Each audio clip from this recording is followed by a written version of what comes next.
Epstein case is shaking Trump's base like never before. That is, I think, what is enraging people right now is it's insulting our intelligence. After recent remarks from the Trump administration urging people to move on from the Epstein story, a wave of backlash has erupted, and even longtime supporters are voicing serious frustration and disapproval. But the fact that the U.S. government, the one that I voted for, refused to take my question seriously and instead said, "Case closed, shut up, conspiracy theorist," was too much for me. That's why today we're covering all of their reactions. So buckle up, because you've never seen anything like this before. Are you still talking about Jeffrey Epstein? This guy's been talked about for years. You're asking, we have Texas, we have this, we have all of the things. And are people still talking about this guy, this creep? That is unbelievable. Do you want to waste the time, and do you feel like answering? I don't mind answering. I mean, I can't believe you're asking a question on Epstein at a time like this, where we're having some of the greatest success and also tragedy with what happened in Texas. It just seems like a desecration, but you go ahead. Sure. First, to back up on that, in February. So we're stupid. Yeah, we're the fucking idiots, guys. Just to let you know, we're wasting time. Yeah. I mean, that's a good point. That is, like, in all seriousness, that is, I think, what is enraging people right now is it's insulting our intelligence. For context, the Trump clip that was being played was on the 8th of July, and the question came during a cabinet meeting, and it was just a day after the DOJ and the FBI released a memo saying they found no Epstein client list. That's why Andrew's reaction is the only logical one here. You see, the way this entire situation has been handled is nothing short of disgraceful. We've seen officials backtrack on previous statements, contradict themselves without explanation, and casually dismiss anyone who dares to question the narrative. That's the exact point Schultz and the crew expanded on, saying this. Like, obviously the intelligence community is trying to cover it up. Obviously the Trump administration is trying to cover up. Something changed, because they ran on this idea of exposing it all. All these guys had great ideas. Cockeyed Cash, Dan Bongino. He had clips, Doug. He had bars. He was ready to tear it all down. He was ready to tear down the entire FBI office. Shut down the Hoover building day one. Day one. That bitch still standing. And then he goes on Joe Rogan and he's like, listen, do you think if I had it, I wouldn't share it with you? I do. Yeah. I do. I do believe that 100%. I watched all 3,000 hours of footage. Yo, maybe I'm wrong on this, but okay, you keep talking about this Epstein. They keep talking about this Epstein list. I got the list on my desk. Now they're saying nothing happened. So one of two things in my mind is possible. One, you're covering it up, or two, nothing really happened and you exploited the rape of thousands of children to get your man elected. So which one do you want here? This is exactly what happens when promises don't match actions, especially if you remember how Pam Bondi handled things after stepping into office. She went on countless Fox News interviews talking about Epstein, and I mean so many that you'd think she was auditioning to be their next primetime host. She kept claiming the so-called list was sitting right on her desk, even suggesting that truckloads of files were being delivered. It all sounded dramatic and serious, like something big was coming, only for us to end up with a memo saying, nothing to see here. Give us a break. But nothing comes close to the way Tucker unloaded his frustration with the administration during a speech for Turning Point USA. You know, I ask people questions for a living, and very often I get answers that I don't care for, that I disagree with, that I think are stupid, but at least they're answers. At least the person responding is treating me like a human being with a soul created in the image of the Creator. He's paying me the respect that every human being is due.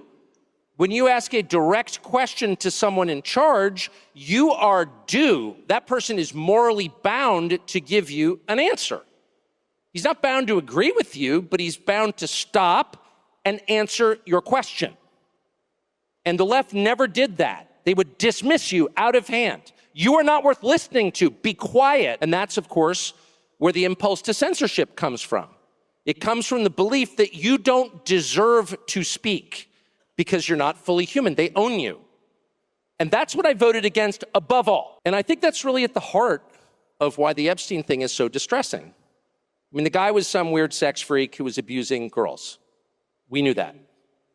But the fact that the U.S. government, the one that I voted for, refused to take my question seriously and instead said, "Case closed, shut up, conspiracy theorist," was too much for me. Exactly. There's been almost no transparency and even less accountability, leaving the public more skeptical than ever. People are not falling for the rehearsed talking points anymore, especially with so many unanswered questions still hanging in the air. Simply put, when information is withheld or buried, it creates a vacuum, and that's exactly where conspiracy theories thrive. Once that space opens up, it gets filled fast with speculation, rumors, and wild theories. And without real answers, there's no limit to how far these theories can go. It's a situation that could have been avoided with honesty, but instead, the silence and dismissal keep making things worse. The real question is not, was Jeffrey Epstein a weirdo who was abusing girls? Yes, we can answer that.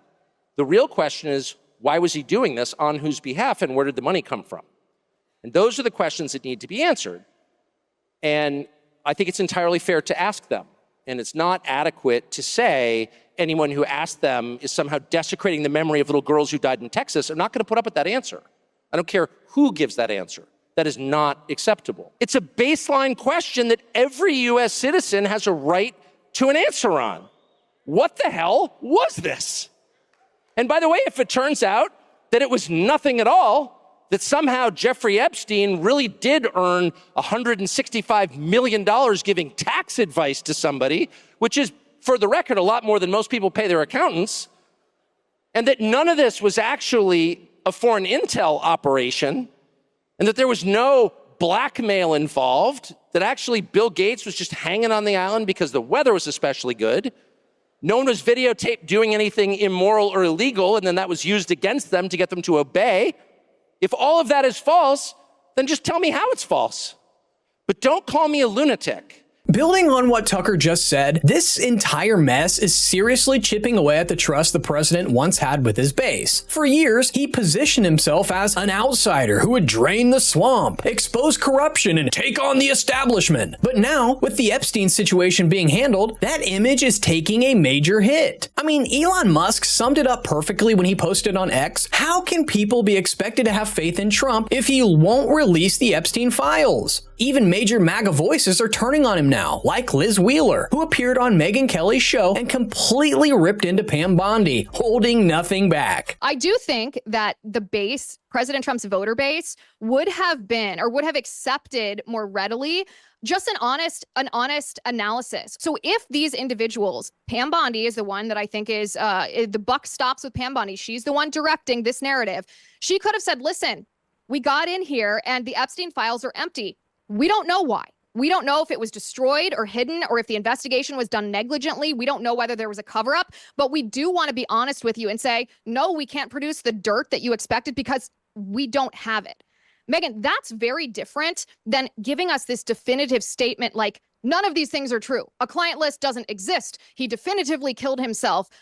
What? And what? almost like you guys are idiots for thinking otherwise. Like there's a tonality in there that it's like, what kind of an idiot would be pursuing this at this point? Liz was one of the 15 influencers who received what was labeled as phase 1 of the Epstein files, which, I mean, honestly was nothing more than a rehash of publicly known information, just neatly packaged together in KGP's leftover binders. And here's the funny part. After the recent statements from the Trump administration, it's safe to say, phase 2, it's not coming. It looks like the entire idea of numbering it was just for show, a little bit of branding to make it look more serious than it actually was. The other piece that's really been irritating me is how she keeps being like, okay, we found these tens of thousands of pictures of child sexual assault material, and no one is ever going to see that. No one's getting, as if that is what anybody wants to see. Like she's trying to like diminish the demands for more information by pretending what people want is to see the child pornography that Jeffrey Epstein enjoyed looking at. It's such a straw man. No one would ever expect the DOJ or want the DOJ to release that. She's just pretending that like the demands on her are so unreasonable because that's what these so-called influencers seem to be wanting from her. That's not it at all. She said there was a whole treasure trove of documents before she even knew, apparently, that there were all these pictures of child sexual assault. She was saying there's a ton of other stuff that you're going to get. But Megyn, how else was she supposed to create the illusion that something was actually happening? It's all smoke and mirrors. What makes it even more disappointing is that Trump publicly defended her in a Truth Social post, backing her up while also insisting that people need to move on from the Epstein issue. Let me know your comments and thoughts on this situation, and don't forget to like and subscribe. Thank you for watching, and I'll see you in the next one.